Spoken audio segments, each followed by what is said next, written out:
Okay, we're back. We're going to finish this ridiculous Dougie Town Hall. And I had an idea today. I was like thinking about this, and I started working at TriMet at the end of Tom Walsh's reign as the king of TriMet. And I remember Tom Walsh. He used to have a time cut out every Wednesday. I think it was from 4 to 5 or 3 to 4.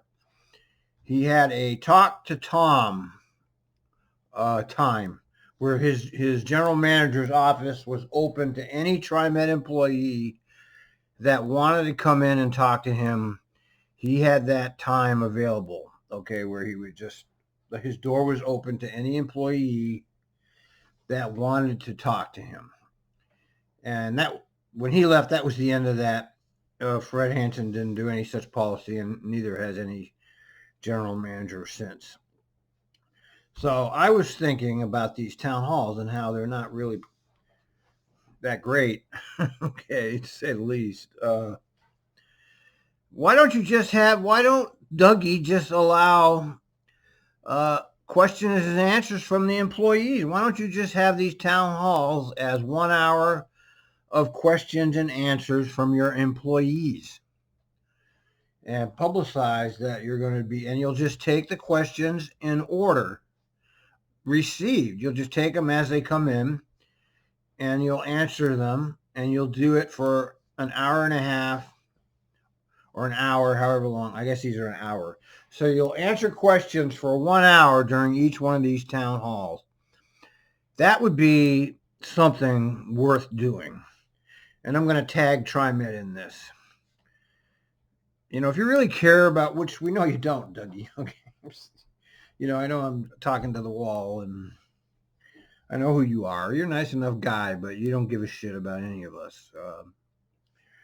You know, you're doing what you do. You're hired to be a certain type of man, and you're doing that.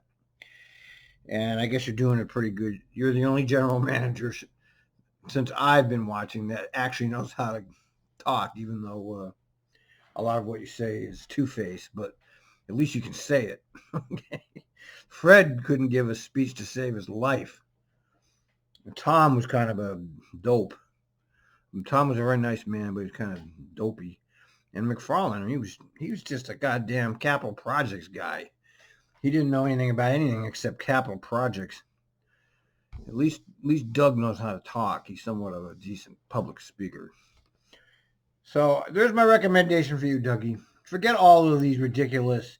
Here we have 1 hour of a nurse or 1 hour of a psychiatrist or 1 hour, all this ridiculous shit. Just take questions for 1 hour, and just take them in the order received. You should have enough to carry a town hall for the next 5 years. But if you go to educational institutions, colleges I went to, having a foundation where they're. Oh yeah, that's where we left off. He's talking about starting a TriMet Foundation, so where people like Phil Knight can donate thousands or millions of dollars into the TriMet Foundation. I find that funny. Let's hear what he says about this. You know, the alumni and others generate, and they generate large sums of money over years, many years. They come from, you know, in people's wills and beneficiaries of some kind that we can help start to fund some of the smaller programs we have. So that's a. TriMet has a $1.6 billion budget, by the way. Okay. Most of which goes to capital projects. $600 million goes to operations. $130 million of that goes to debt service. So the actual operations is was it $480 million out of a $1.6 billion. Long-term potential venture for us. But the other one on the short term is also for us to start leveraging our partnerships in slightly different ways, these micro relationships, to how do we pursue grants locally to upgrade and help improve our bus stations, an example, to help with people with disabilities have full access to the system. You know, I wouldn't entertain the thought of this whatsoever unless it's controlled by a citizen group. You know, like you get an Alan Kessler on there, you get some Opal people on there, Eric Halstead. You get people on there that are not TriMet groupies. Okay, you need people on there that are not towing the TriMet line. If you could have something like that, I would support it. I might even donate to it. A TriMet trust that was controlled by actual people. But if it's controlled by Dougie and all of these cronies, no way, no fucking way. No fucking way I would support this. You're a tax-funded organization with $1.6 billion budget. And you want to form a trust, a foundation? Fuck no. And we can do that and focus it on communities of color and others who are disadvantaged. So I think leveraging some of the micro grants will also help us fund some of that, in addition to some reallocation that we're going to likely have to do inside the organization. Okay. Another question, can we hear more about how the debt ceiling and bond funding limits work? How will that impact capital? All right. Now there's an actual question that I want an answer to. Okay, let's hear it. Now we're getting somewhere. It's got good questions that he can answer. Capital improvements. Oh, this is a job for D. All right, we'll get D then. Okay, so the debt ceiling is set at 7.5% of continuing revenues. The way that we figure out how much we can possibly take in debt is we calculate how much continuing revenues there are. And as you can imagine, recently it's taken quite a drop. Then we calculate based on our current debt service. Let me just stop it there because I was reading that the tax revenues have not declined as of yet. They haven't actually dropped off yet. I mean, it's lagging. Although maybe by now it's dropped off. I guess it started when? April? And there is high unemployment. And that means there's less tax revenue for TriMet. But I'm not sure how much less.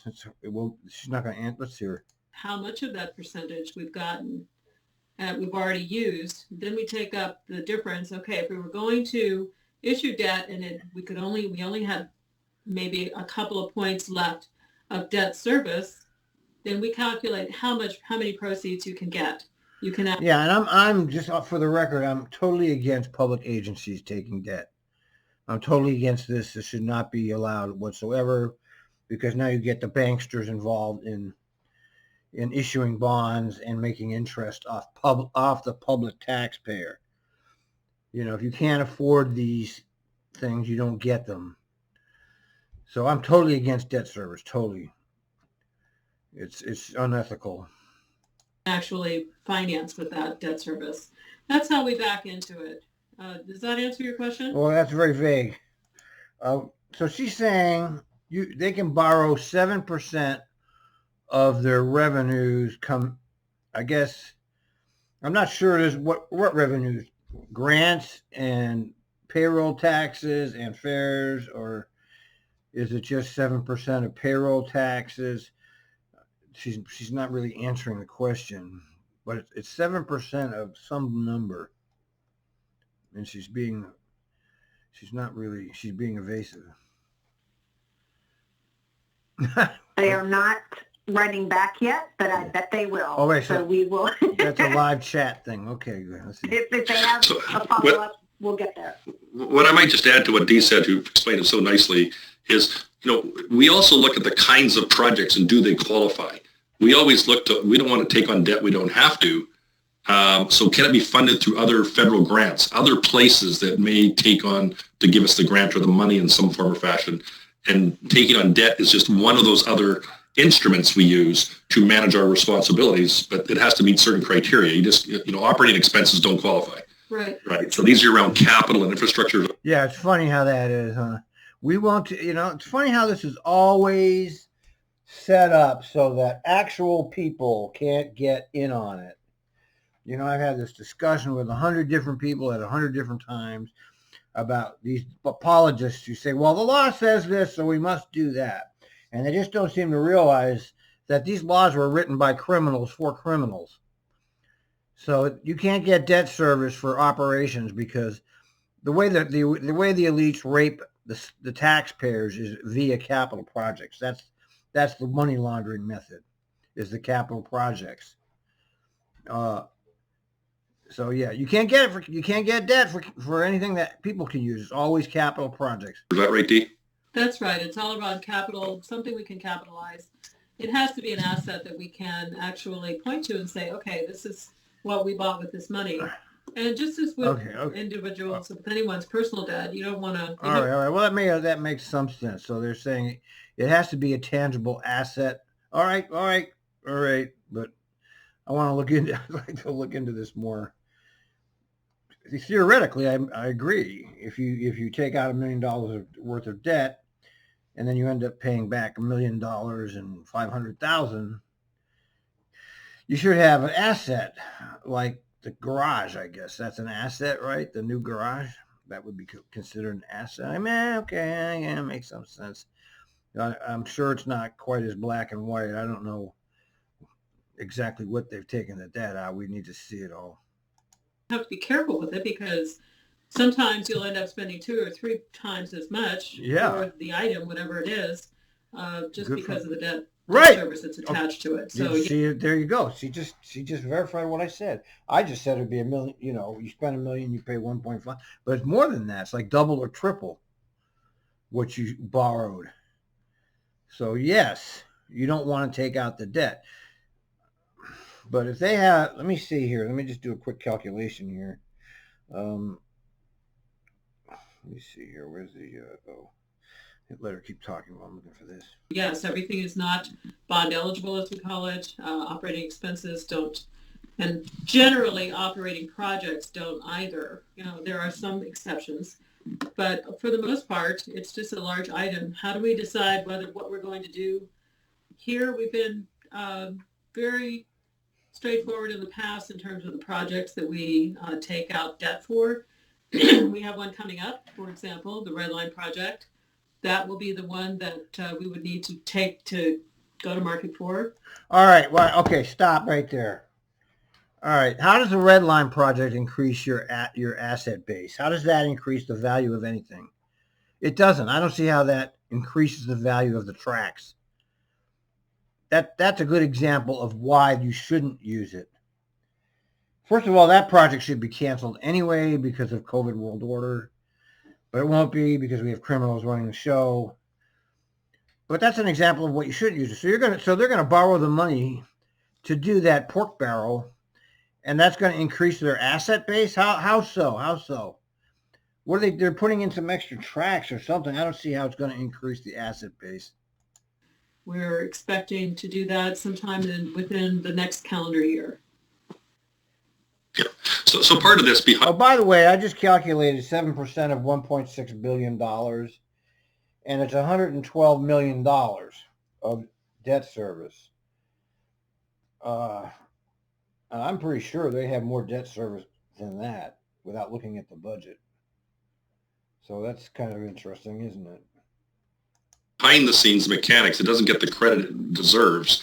There's a lot of focus that goes into this. So, for example, we will go through bond rating agencies where Dee and myself and others, we go through interviews where all of those from the outside marketplace, and we may love our business, they don't really care. They just want surety of their return, and they want to make sure they assess management's competency. And this is what the problem with the whole system is. Profit-based, capital profit-based. You can't run service like this, okay? You can't run service. You got to keep the banksters out of it. You don't want anything to do with the banksters. Assess the risks of the business, etc. So there's a whole interview process they go that once, if D floats the bond, when the time is, the question is, what are we floating against? Is what is the market conditions? And this is where we really try, and D and the board have done just a great job over the years, to have a AAA bond rating, which in fact impacts your interest rates. Doesn't mean anything. Enron had a AAA bond rating. That's another racket. The bond rating is just another racket. You're going to get charged, right? Or you got to pay out. So what's that? We have 3 AAA bond ratings. Yeah. So that's where it becomes important, is your cost of borrowing, basically. right? So there's a lot of complexity behind the scenes that most people wouldn't see, nor should they. So Well, when the buyers evaluate our bonds for purchase, for example, they look at those things. They look at the stability. They look at what segment of the market it's in. We've had incredible success in selling our bonds, mainly due to our AAA ratings. Great. And the person who wrote that question. And you know who pays the bonds? The taxpayers. Okay. It's I'm against it. I'm against this kind of government. Did write back in the chat box and said, thumbs up, thanks so much. So really appreciate the answer there. We did get an answer back from a friend that we found out in the audience. The travel quarantine is a recommendation. It is not a requirement. So HR has had some questions from managers and other employees about it. So it is a recommendation, not a requirement. So just so you know. Okay, so Nancy, I think, has a question that she's received that she'd like to read. Yes, I received through the chat. Could you please clarify when the first public-facing proposed draft of the budget is available for the public to review? Is it February 17th, the Budget Committee 30-day public notice, or March 10th? The budget document itself is released to the board on March 10th. That's about 2 weeks prior to the board meeting. We don't release anything until we've released it to the board. So once it goes out to the board, then we make it available for those in the public to review it, should they have interest in doing so. Yeah. And I've read the budget. It is a very time-consuming, complex document to look at. And it's intentionally that way, of course. Okay, thank you. Another employee question, what does the FY23 budget look like, and what type of impacts will the delayed economic issues cause? Do you have any FY23 predictions that you could share? No. So, Dee, you're on mute. Last town hall, we spoke about that. We talked about how in fiscal year 23, there was a deficit that we were looking towards. The reason that we are saying that we have to be as tight as possible this year is so that we can push money through from fiscal year 22 into 23 to help meet that shortfall. We'll be presenting to the Finance and Audit Committee as well as the board next on the 9th to give them an update of how that looks. But there is still a shortfall in 23, actually 23 through 25. So maybe I just tag on to what Dee just said here. What's important is that work started the day COVID started. So this is not like, oh, gee, it's all going to start now through the budget process. No, we froze travel, started hiring freezes, and really reviewing every single position and to protect our. And there's been no cutbacks that I am aware of other than to service. There's been no other cutbacks. I think that's an important thing to understand. Nothing got cut back except for service. Pennies to look around corners the best we can, not knowing how COVID was going to play out, and it's still playing out. So the goal is to minimize any financial shock once you get to 23, because there's so many variables that may come in place. The economy may start strengthening up, unemployment may become more robust, there may be federal infrastructure programs. Yeah, it's all going to be great. They just keep printing that money, man. Keep printing that money. Everything's going to be great. Happy days are here again. Maybe. Lots of assumptions to play out. But the goal is we need to be trimming our sails now, not waiting and living normally until we get to the surprise moment. Personally, we all have different experience. I've been through a number of these in my life. They all have different stories. COVID is a different story. But you don't wait until the end and live normally. You, just like in your household, if you knew there was a financial adjustment coming to your household, you start your mitigations as early on as you can in as natural way as you can to minimize the gap of the change when you get there, if it in fact materializes. So we can't make the budgets, we make them on assumptions, but on assumptions of probability and pragmatism. I can't wait for a Hail Mary grant from the federal government because it'll be wonderful and well embraced when it comes or whatever it is, but we can't build a business on that, and neither would people who, we just talked about the bond rating. they would look at us pretty crazily if we were building it all on false assumptions. So we are taking steps now, and that will include this budget cycle. That will include also the capital management side. So it's not just about operating budgets, it's operating and capital. Yeah, where? Let's hear. Come on, tell us where the capital project has been cut. Let's hear. All at the same time. Oh, you're not going to tell us. All right. I think that there's continued curiosity and probably anxiety about layoffs. So folks are asking if a need for layoffs is anticipated. Is there any thought about how many people might be laid off? What kind of advance notice might employees get if they are going to be laid off? So maybe just speaking to that topic. Sure. So I have been on the sending and receiving end of this in my working career myself. So the volatility of change. You got fired. $450,000 a year he was making a fucking TransLink, that's a real pork barrel Canadian. They fired his ass. Just very unnerving. And his buddy Doug came to the rescue and took him. And I understand, and I have great empathy for that. If we go back to when COVID started, I outlined 4 key principles. Preserve jobs as much as we possibly can, so that fits into this conversation. Ensure we run a safe system. These are many examples where, frankly, others have not run safe systems and end up having derailments and bigger issues over in the years ahead. Manage financial resiliency and preserve service to the degree possible. So those are the 4 principles, strategic cornerstones in which decision-making needs to go through. The first one is, so it's around the jobs piece, that first one. So far, we have not had to impact employment across this organization, which is pretty amazing when you look across the country what others have had to do and are doing, even in our own backyard. 1,000 employees, City of Portland, 40% laid off in Metro, etc. Really? So 1,000 Portland employees have been laid off, and 40% have been laid off from Metro. Did he actually say that? Go back.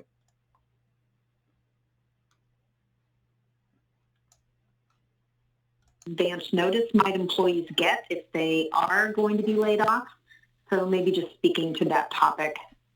Sure. So I have been on the sending and receiving end of this in my working career myself. So the volatility of change is very unnerving, and I understand, and I have great empathy for that.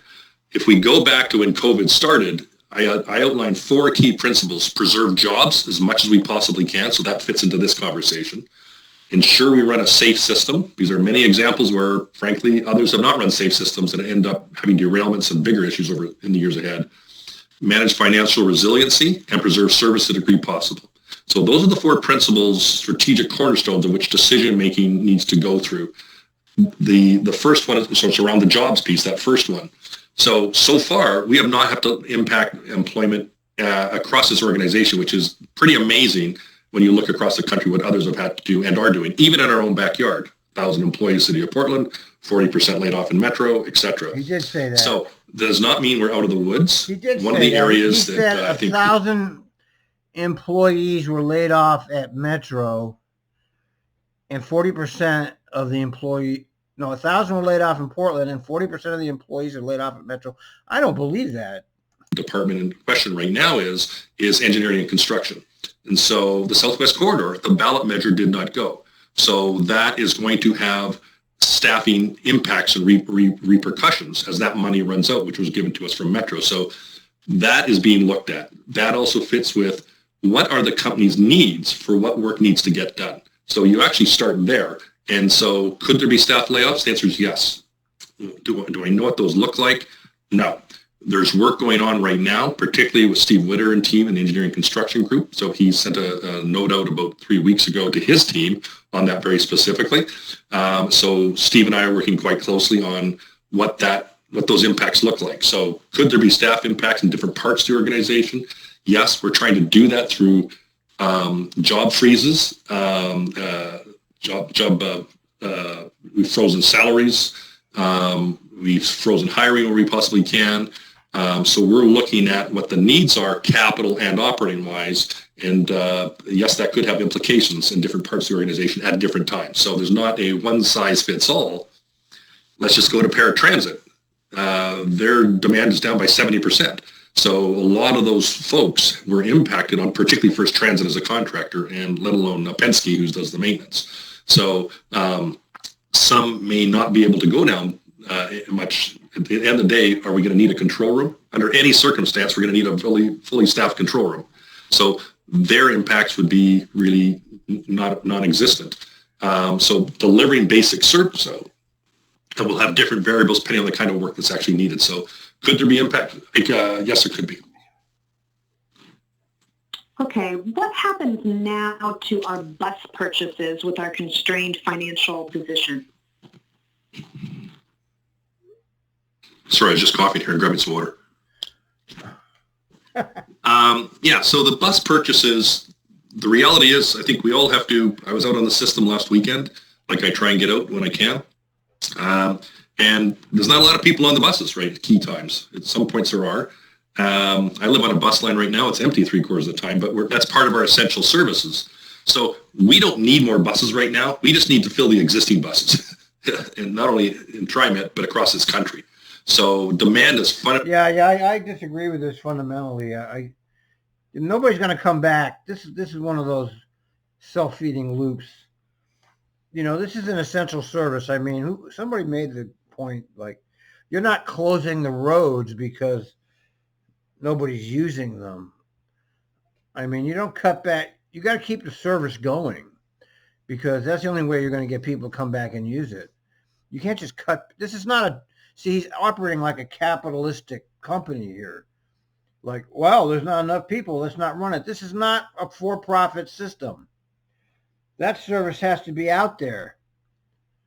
And if it's not out there, then nobody's going to use it anyway. I mean, it's got to be out there. I mean, everything needs to be cut but the service. That's my opinion. Fundamentally, our base offering is 60% down. So the priority is about replacing our existing ridership to the degree we can as job one. Expansion is off the table right now, whether it be the Southwest Corridor for the ballot reasons. We are, so when we do convert, we are still converting some to electric bus. We are slowing that down though, likely.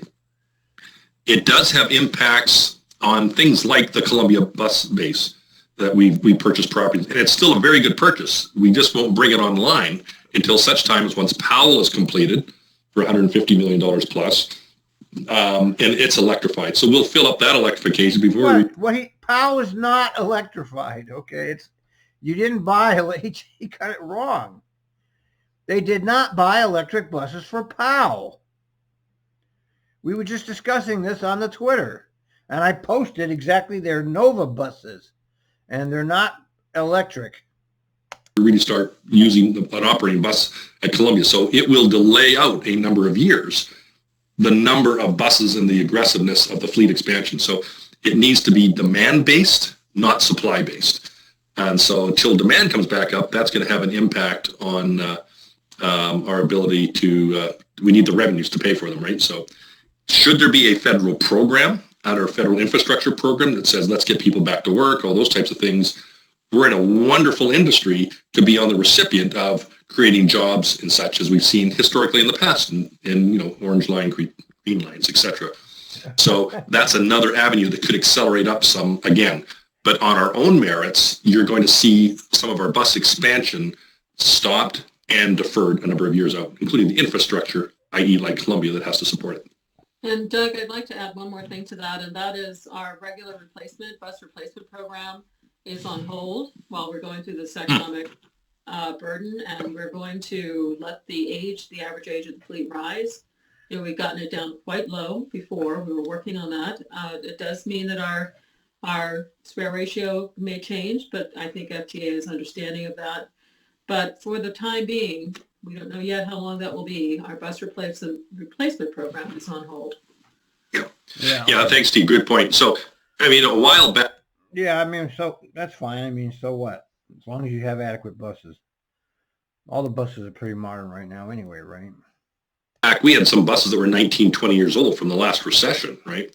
And so our average of the age of the bus fleet was around 15, 16 years or so. For a period of time, you can see with all the new buses, the new brand colors coming out in the system, we got her down to around 8 years on average for the conventional bus fleet, 8 to 8.5 years in general. It moves up and down depending on what bus BEPT comes in. So we're still going to try and get rid of some of the tight older ones, but we're going to have to monitor their performance. Sometimes age doesn't denote how well they're performing, right? So, and we are going to Dee's point, there always has been a plan, and I've always felt the spare ratio is too high in the organization.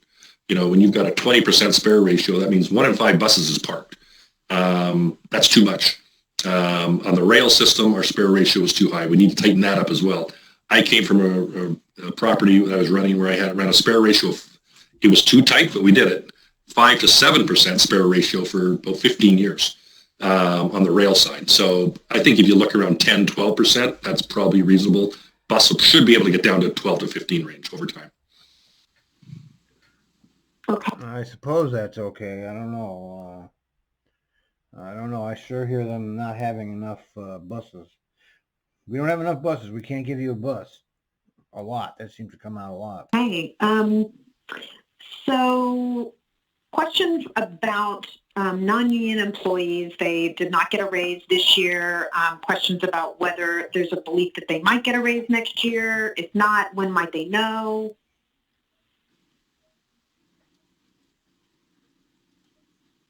We lost your sound. Oh, sorry. Sorry, Dee, was there a question there at the end, Deanne? Oh, yeah. Just want to make sure I understood the question correctly. Are you there, Deanne? Oh, now that was my turn to be on mute. Yes, all of us. So yeah, just folks wondering about non-union employees and getting a raise. They didn't get one this year. Will they get one next year? When might they know? Either way. Right now, I don't know. I think we're going to have to see how our economic conditions are. Frankly, I wish I was in a position where we were giving a raise out. So I know the buck stops with me on that bad news last time. I'm hopeful. I wish we could be in a position to give raises out, but I don't think we'll know until likely late spring, and we'll evaluate that for our economic conditions and our ability to give people that kind of recognition. So. Okay. Are the Type 1 LRVs and the Type 6s still on schedule? Yes. We lost your sound again, Doug. Oh, sorry. Again. I'm sorry. It's my turn. Yeah, so the Type 1s are really in a responsive mode to the arrival of the Type 6s. So they're going to continue to run until such time as the 6s can start to replace them in a phased step-down approach. So the Type 6s they're pretty close. We've been COVIDed a bit, like everything, all the supply chain issues have, but it's generally tracking reasonably well. So nothing that it's still on track. We've made the purchase, if you will. The contract is let. It's just a matter of time before they get here through our supplier being Siemens. But overall, it's unfolding reasonably well. That it's not a concern for me. And we've already made the commitment on the investment, so they are coming, and then Type 1s will leave. And we have money on deposit, bond funds on deposit for that, to pay for those. Yep. Okay, great. So last question, can you give us an update on the hiring process for our Chief Information Officer, the ED of Transportation, and now the ED of Public Affairs as well? Yeah, who needs those jobs? Those shouldn't be filled. Why are you filling those? Okay, sure. So let's start with, in fact, we're down to a short list for the CIO role there's been a group of people, as we do in TriMet, who've been interviewing candidates. We're down to a short list of a couple. In fact, in just a few hours, I'm interviewing one myself right now. So Sam DeSue's interviewing some right now, the last couple, and I'm doing them separately as well. So stay tuned for that one. So hopefully more information will likely be available, if I had to guess, next week on that one.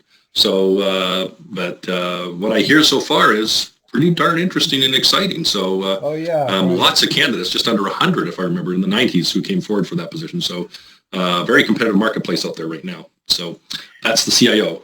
COVID-19, no, let's get 30 million people unemployed. Yeah, oligarchy squeezes you. ED Transportation, there is an individual who's been identified.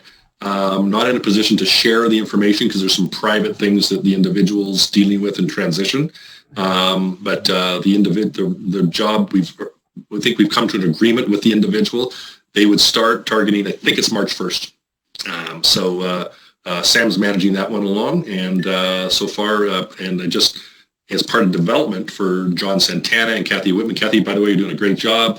They're actually backfilling right now a lot of those responsibilities on a temporary basis. Great job, development opportunity for them, and again, doing a great job. And John's up next, so that will manage the transition through February, at which this new person will arrive. And so stay tuned for the name of the person. But I know a lot of people, some people have met them in person, and I think people are going to be very impressed once they meet that individual. So third item, the Executive Director of Public Affairs.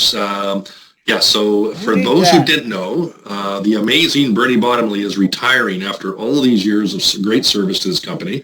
So as he sent his letter of resignation to me, I quickly rejected it. No, I'm just kidding. But Bernie will take a well-deserved retirement mid-January. Yeah, he'll get a nice big fat pension. He's been all over the place. Comes from a rich family. He's had all the big jobs all around. Big fat pension for him. If I were him, I'd retire too. Position was posted last week. If I recollection, there's about 16 people have applied. I've been interviewing. Some panels have been interviewing this week. I've have some did some yesterday, some coming up as well. Even Friday night, I'm doing one, and hopefully looking to move very quickly. Hopefully by next week. Great. I think it's 3:00, so we're going to call it, and there you go. Okay. So it is 2:59 by my clock. Thank you, Deanne. And if there's other questions we didn't get to, Deanne, let's make sure we capture those hopefully in the next one. So we want to make this sure this is valuable to everybody. So just a reminder, next one is December 17th at 1 p.m. We do want to come back to a topic that I think is just really important, and that's mental wellness. So we know, if you remember, we've taken a lot of different cuts on this, and we're going to continue this because there's the physical toll of what we've all gone through, but there's also that mental. You have not all gone through it. Stop saying that. You're at home. You're not out in the field. You're sitting in your house making $400,000. We've not all gone through this. Okay, stop saying that. The psychological toll. So the spiritual side, the mental wellness, your mental health, the physical health, we don't want to all hear that again. is really important that your mind engages equally with your body. So in these really challenging and foggy times, I think we're all numb, right? We're not all numb. I'm not numb, and you're not numb. And you should hear some of those calls, man. People are losing it. Okay. Your bus drivers are losing it. I was on the Twitter, and I did kind of make a comment about one of the calls. The guy said, "I'm not letting any more fare evaders on this bus. I'm not doing it. I'm enforcing the fare." To which I said, "Well, this guy should be fired." And somebody actually responded to me about it, which shocked me because usually nobody does. And said, "Well, maybe you're being a little hard on him." Okay, yeah, I am being a little. He's just overwrought. You know, he's reached his last nerve, so he just needs some time off. Okay, that's really all he needs. And I'm going to find that call. But we're going to continue to invest. So 3:00. Thank you, everybody. Thanks to Dee, to Nancy for all the great work, and to Allison behind the scenes, Kara Fitzpatrick, and I go down a long list in the finance department. They rock. They do a great job for this agency. And in times like this, it even becomes more paramount and shows you what great strength and caliber we have with that team. So thanks to everybody. And thanks for your help on the continued budget as we go through making choices and making sure we make as best informed decisions we can during these times. But I have no doubt the agency is set up for success. The vaccine is coming. There are things on the way. I think we are very much on the backside of this hill now. So I'm frankly encouraged, but there's a challenging several months coming on the whole COVID side. So do not let your guard down because there's no guarantees on this thing. This thing is a dangerous ghost. So, but I think there's brighter days ahead for definitely. So thanks everybody and have a safe afternoon. Okay. Happy days here again. I want to find that. Where is it? Look at this tweet, by the way. Look at this. Look at that. Isn't that fucking great? The TriMed Heroes Work Here sign is in a homeless camp amongst the junk. It's fucking unbelievable. All right, I want to find that call. Let me find it.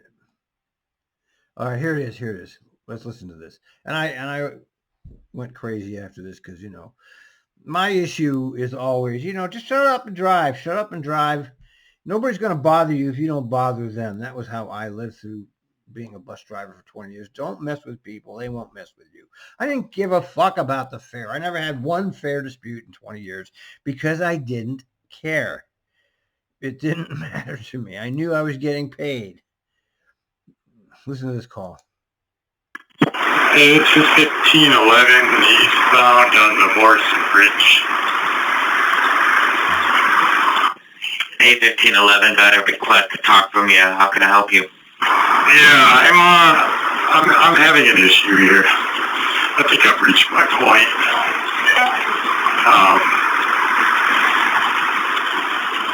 Never mind. He just paid his fare. All right, I copy that. So imagine getting all aggravated over that. I can't even imagine getting it's just never occurred to me to get angry over a fare. It never ticked me off once in 20 years. It never triggered me. are you doing okay? Just need anything? This is a new dispatcher. I've noticed this new dispatcher starting to go with the flow. It was a little bit cumbersome at first, but they're starting to do it. They're starting to get with the flow of things. No, I'm doing okay. I'm just reaching my point with this riding my own risk business when obviously at this point during the pandemic it's not riding at your own risk. If you don't pay your fare, you are putting everyone else at risk. See, his logic doesn't even work.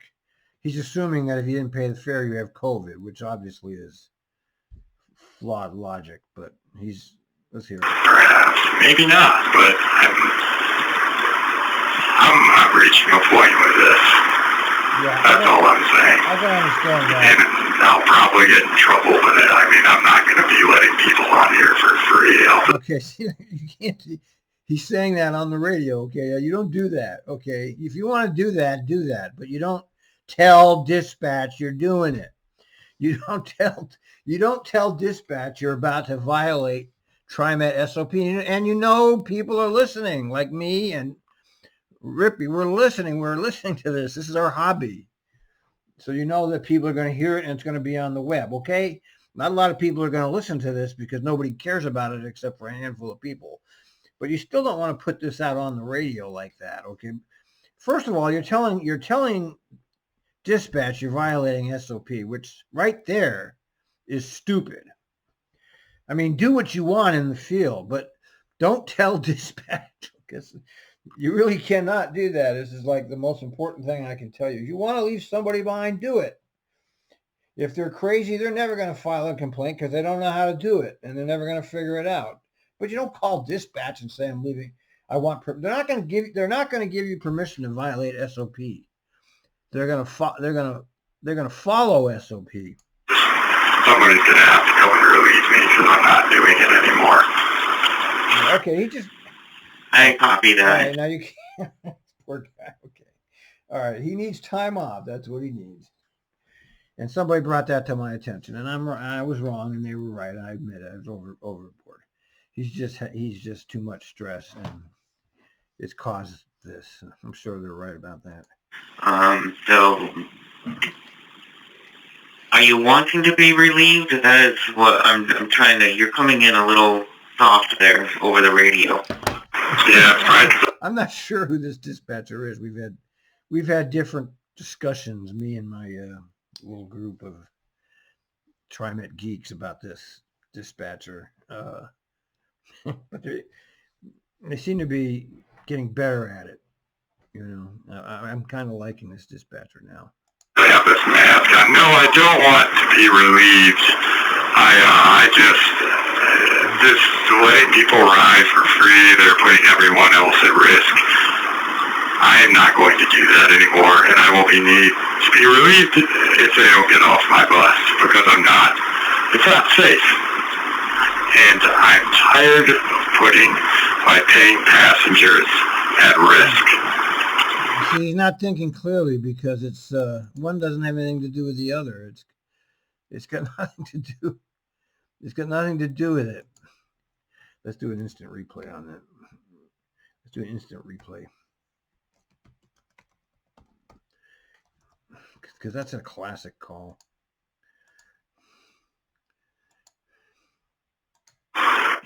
I understand your frustration there.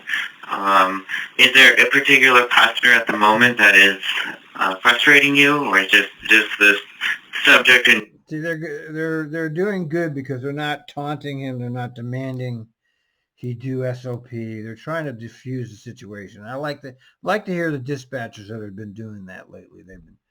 They've been diffusing the emotional trauma, and see how they're. I think this is a he. I'm not sure. The dispatcher I'm talking about. General. No, he came up and paid after I told him I wasn't going anywhere. Yeah. If he didn't pay. This used to be standard policy, by the way, where drivers would just stop the bus, and they would send a cop out to take off the fare. So everybody on the bus would be late because of one. That used to actually be standard policy for years. For almost all of TriMet history, that was standard policy. I think they stopped doing that in recent history. I mean, within the last 10 years. And TriMet's been around for 40 years. Bus drivers could stop the whole bus over somebody not paying fares. I know people that did it. Tom Horton. He's still there. Tom Horton, who badmouths me all the time, by the way. I'm the big evil owl. I'm trying to get bus drivers in trouble. Of course, he's hysterical about me, as some people are. They just don't understand what I'm doing and why I'm doing it. But, yeah, they used to stop the bus, and everybody would be late over a fucking fare raider. What a ridiculous thing to do to people. Miraculously, he came up with a hop card and paid. So, no, I'm cool now. I mean, I'm not, letting this affect, my day. I know what to do with this guy. I just figured it out. Promote him to fare inspector. Okay, that's who they want as a fare inspector. And that would be his job. I'm really not. I have taken extreme issue with the policy, and I'm not going to do it, and whatever. Yeah, that's when I told the managers I'm not going to do it. You know what they did to me. Man, I had to sneak out the back door. Because one thing you don't tell the managers is you're not going to do what they tell you, because that doesn't work, man. They get rid of you fast. Trouble that gets me into, I will deal with that when that comes. All right, copy that. Yeah, and you can be fired, okay? And you'll lose in arbitration because you're stating that you're not going to follow the policy. You're stating that. So you'll be fired and you'll be gone, and that's that. That's what will happen if you challenge it like that. All right. Well, if you don't need anything, I can always have a road supervisor meet up with you if you like, or if you just want to continue on with your day, I'll let you do that as well. Yeah, man, I appreciate it, but I'm good. I'll just keep continuing on here. Thank you. Yes, you're welcome. Dispatcher did a good job with that. They should be proud of that. Anything? Let me see here. Let me see. Is there anything else here's one. Let's hear this one. I should be doing a best of calls. Good evening, dispatch 7240. I have a young man in front of my bus, and I refuse to let him off because he just struck my windshield with an object. Okay, about how old is he? And does he still have any more weapons on him? Negative. He gave up. Thank you very much. Have a good night. Oh, shit. Oh. All right. Oh, how about this one? This is a good one. Hi, I've got a Suburban behind me that won't stop talking at me and keeps trying to come out after me. I don't know what's going on. I copy that. They just want to get around you or something, or? I got 810, I know you're weaving in and out of Terwilliger right there.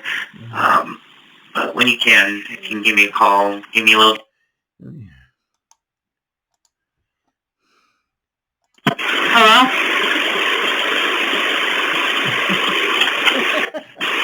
Hey, Tim, we timed out. I just want to let you know I'm still here. We have notified the road supervisor, so I just wanted to see if we have a better radio contact right now. Did you say that was a black Suburban and a white female? White Suburban. White female. Alright, I copy. White Suburban and a white female, and we have a road supervisor. Alright, now wait a minute, wait. Okay. Okay, here's a good one. 7257, got an emergency, please. Priority, what's going on? Yeah, this passenger just run off. She's like stomping in the chair. I don't know if she's trying to break the chairs or what. And then she runs off and she just slaps the shit out of this passenger and runs off the bus. I copy. You hear that? She just slapped the shit out of this passenger.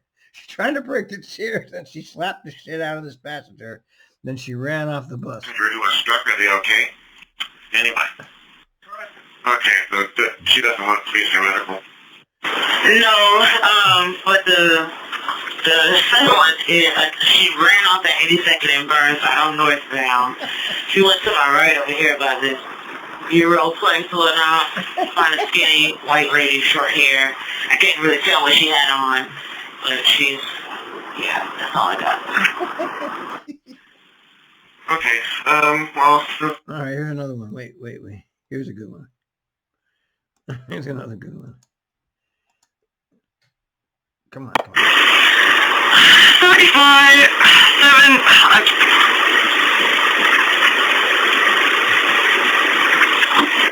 5774, do you copy?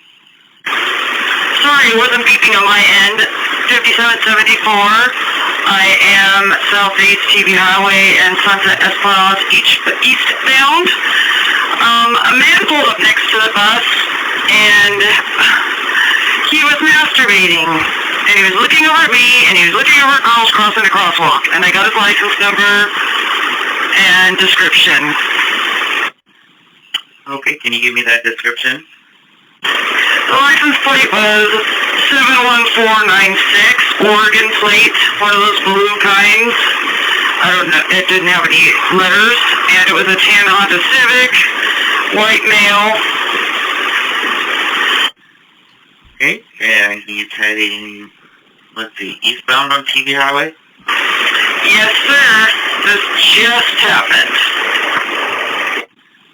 Alright, I copy that. I will forward that information on. Sorry that happened to you. Hopefully he gets away from you.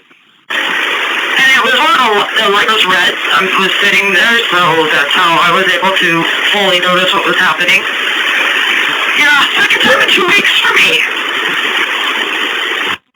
I am sorry about that. That is not good. But yeah, I got that information down and I will definitely give that information. Alright, thank you. Yeah, you're welcome.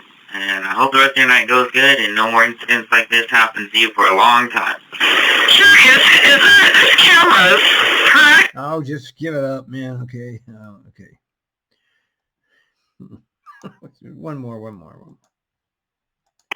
This is Block 7512. I'm up here at Hawthorne and Chavez, and there's this guy. He was trying to get on the bus with a sleeping bag, but I got stuck, and then he just all of a sudden, like, whipped the circ, and so I shut the door, because he's not getting on this bus with that craziness, and he was calling me F this and C that, and started punching the window. Nothing is wrong with it, but he's still here to stop, and just want to let you know. Okay, wait. All right, wait. All right, we don't really have time for this right now, but all right, that's enough for now. Oh, wait, no, here's one more. One more. You got it on my forehead, my nose, and my cheek. And I just want to confirm again, you don't need medical and you're not in any discomfort. Oh, and you got it on the front windshield of your bus. Alright. Well, I hope you have a good day, and again, my apologies that this took place. Yes, I'm going to have a supervisor come by. Hold on one second, we're going to disconnect one. Can I get a description of the guy? How old do you think? What happened there was the guy took a bunch of sanitizer and threw it at the goddamn. Oh, here's part one of this. Okay, I am sorry.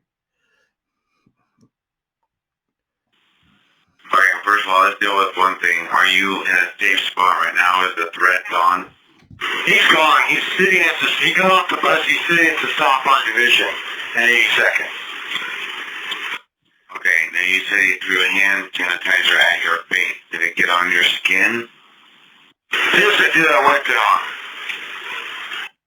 Are you in any discomfort whatsoever?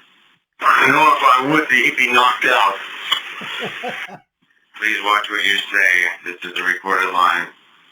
I understand your frustrations, and I am with you on that. But please keep yourself composed and watch what you say on the recorded line, okay? Okay, I'm going to ask you for a report. Now, when you depart the bus right there, are you going to have any issues with this guy? No, I'm taking the bus up to 92nd. I'm going to catch the shuttle going back to town garage. Okay, so... Anyway, you heard that. I'm going to wrap it up. Yeah, he got the hand sanitizer thrown all over him. There's a whole bunch of, I mean, there's just every day it's a shit show, okay? And you can check my blog or Twitter feed or Rip City. You can go through all the fun action. It's all right there.